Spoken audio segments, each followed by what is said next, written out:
Today I'm going to be working on this 2001 Honda Accord with the 4-cylinder engine.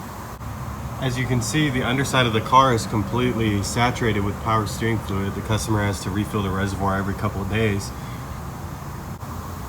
And it's dripping right from the boot of the rack and pinion.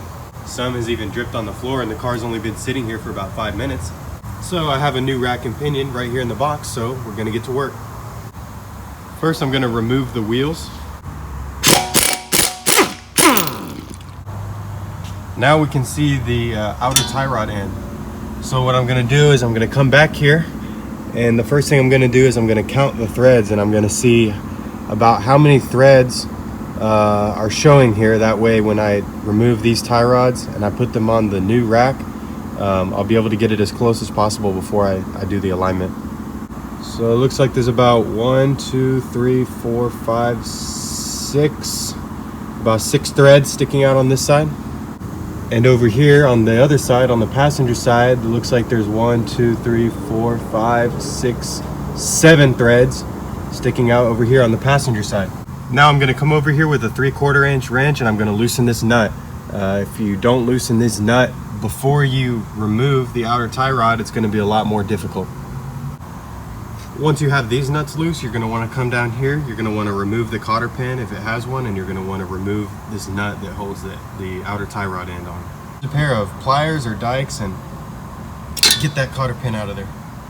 Next, you're going to want to use a 17mm socket nut. Just like that.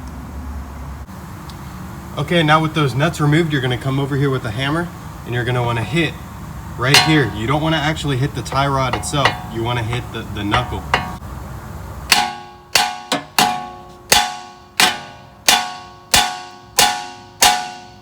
A few good hits and it comes right off. Okay, now it's time to actually go inside the vehicle. So you're going to want to come down here, and right above the pedals there's this black plastic cover, and there's 2 clips. There's one right here, and then there's one a little bit further up right here. You're going to want to remove those, and you can actually just do it with your fingers. It's really not that hard to remove. Once you get these off, so my hand's kind of in the way, but once you get those clips off, then there's also these 2 little black plastic screws that you need to remove as well. Get those out. Just untwist them by hand, and they come right out.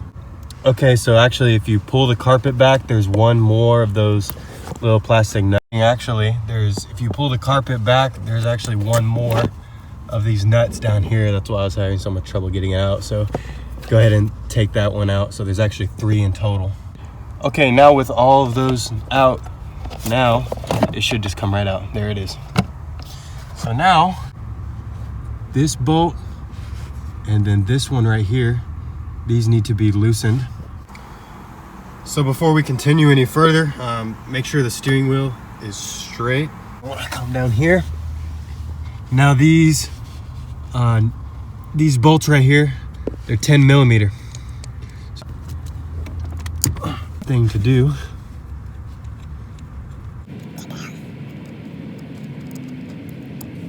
Okay, one. Now the second one.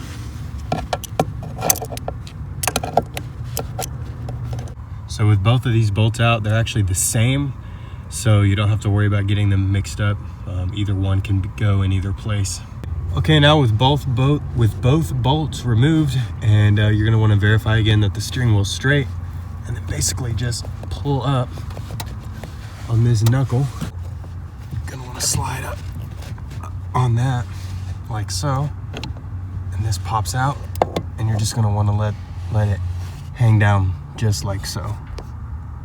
So the next step in the process, or at least the goal for the moment, is you look in here, we're on the driver's side, and those 2 power steering lines in there, you're going to want to disconnect those. But because they're in such a tight spot, the easiest way to do it is to first actually loosen the rack and pinion so you can drop it down a little bit lower so you can get some more room in there to get those lines loose. So there's several 14mm bolts There's 3 here. You're going to want to remove those, and then there's 2 over here that you're going to want to remove. Once you get those removed, then you're able to drop the rack and pinion and get those lines loose. And I believe I said 3, but there's actually 4, so let's go ahead and get those loose.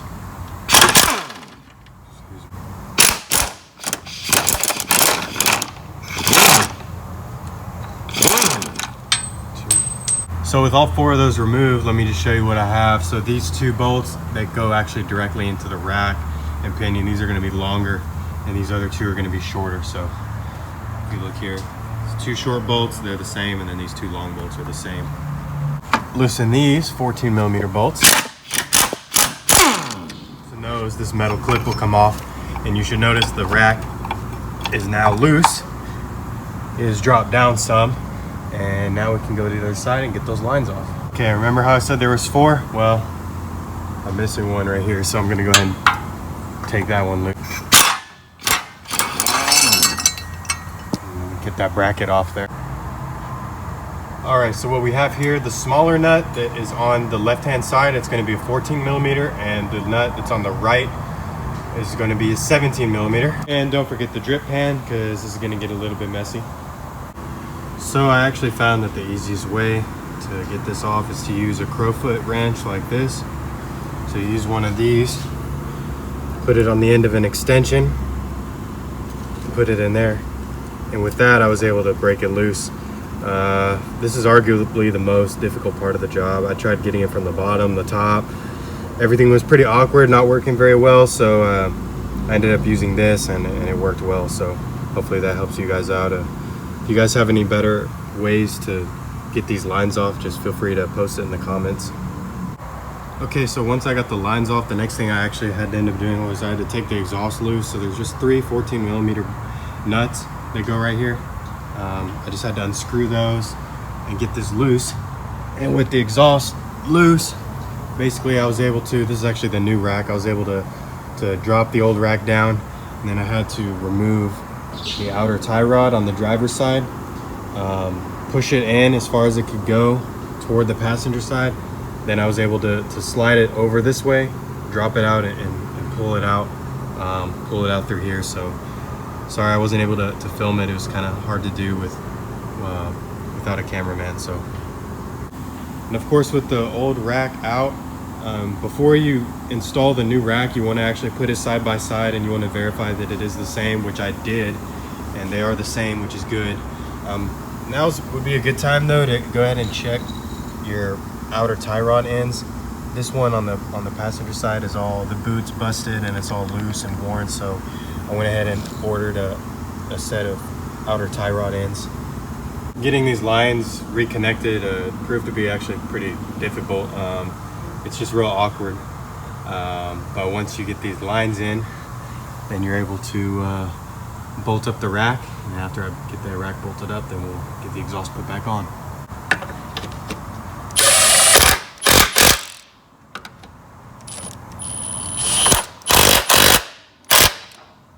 Rubber piece in this bracket, and we're going to want to put it back on the rack, get this bolt.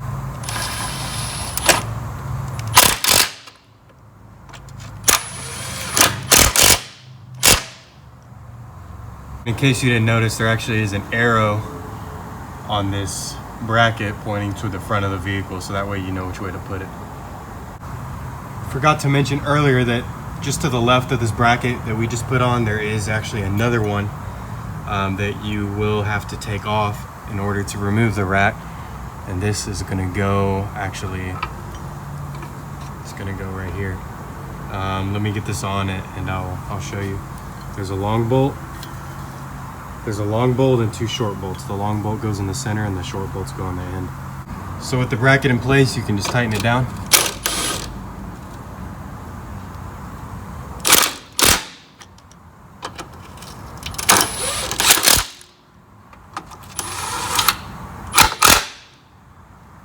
It's worth mentioning too that right above the lines there is this rubber boot that you're going to want to make sure it gets back on there. Without that rubber boot, you could potentially get water inside the vehicle. It would help if I would have put this bracket on before I tighten those bolts down, so don't make the same mistake.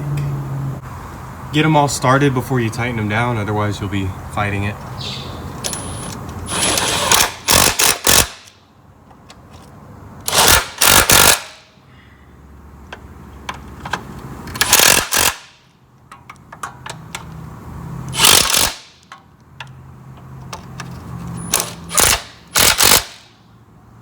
There's that. All right, next I'm gonna tighten this bracket for the exhaust that I had to remove. Tighten that. Let's see.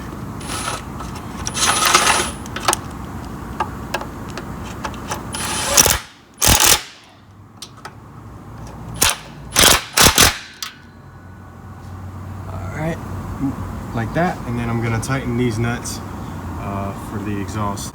So with everything reconnected, the rest of it's pretty straightforward. Just put your outer tie rod ends back on and connect them back to the knuckles. Then you're gonna go inside and reconnect the steering wheel, put the wheels on, top off the fluid, and then see where we're at. I have some new outer tie rod ends that I'm gonna put on. Now just keep in mind, these are different, so you don't wanna get them confused.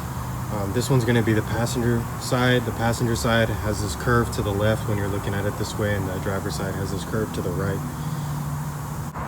I thought it should be worth mentioning too that if you have any question as to whether your outer tie rod ends are bad, number one, well, this boot is busted. All the grease is leaking out, so this definitely needs to be replaced. But if you notice the amount of play and how easy it is to move, you do not want that much play. You do not want it to be that easy to move. You'll notice the new tie rods, they're almost impossible to move with your finger. They're very hard. This one, though, is pretty much at the end of its life.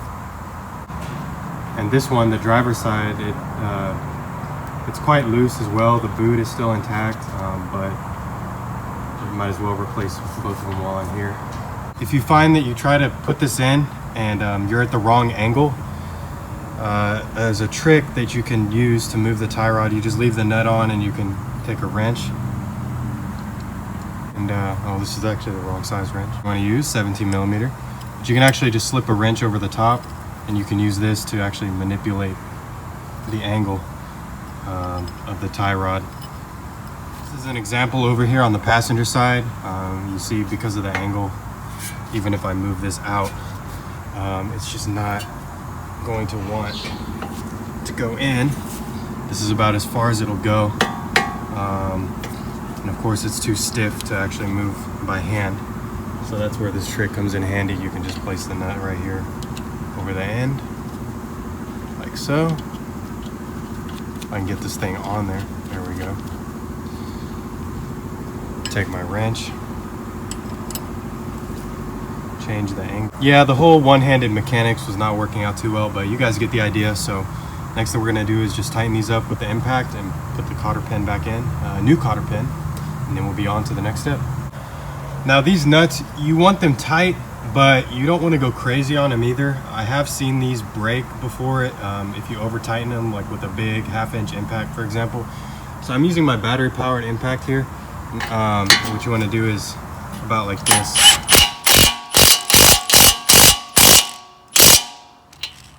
It should be good right there. Like I said, you don't want to go crazy with it. So now with the cotter pins in place, I got the wheels back on. So now we're gonna straighten them up as much as we can and then go inside.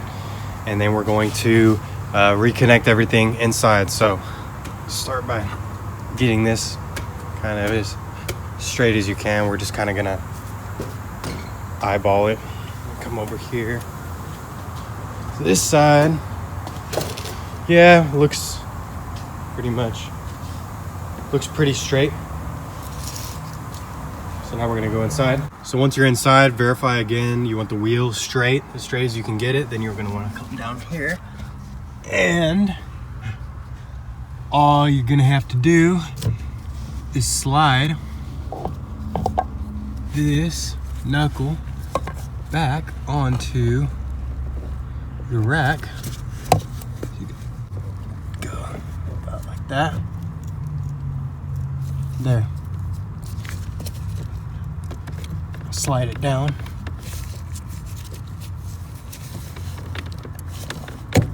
There we go.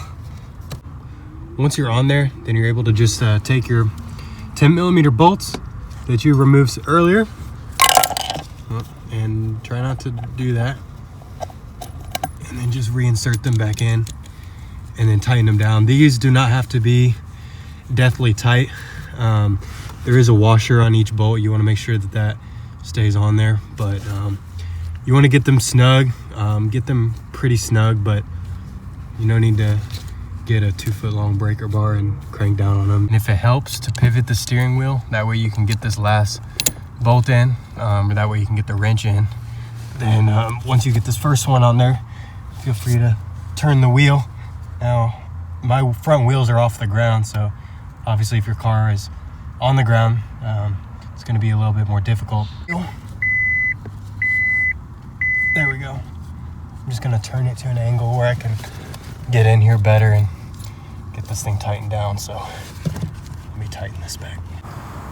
And then also do yourself a favor, don't forget to tighten those up. I left them a little loose just because I'm going to do an alignment after this, but you're going to want to go ahead and tighten those up. Okay, so now with the car running, you're going to want to just verify that, that you don't have any leaks coming from your rack or the lines. If there's any leak, most likely it would be from the lines not being tight enough, but just verify that. Verify that you do have fluid in the reservoir. In this case, Honda power steering fluid. Everything does appear to be dry thus far. So if you can verify that there's nothing leaking, the only thing to do next is just make sure that you have the right amount of fluid in the reservoir and take it for a test drive. You'll definitely need to do an alignment after you replace a rack and pinion, and your steering wheel may be crooked if you didn't put it back on properly, but the alignment should take care of that if anything. Alright guys, thanks for watching. I hope this helped you guys out.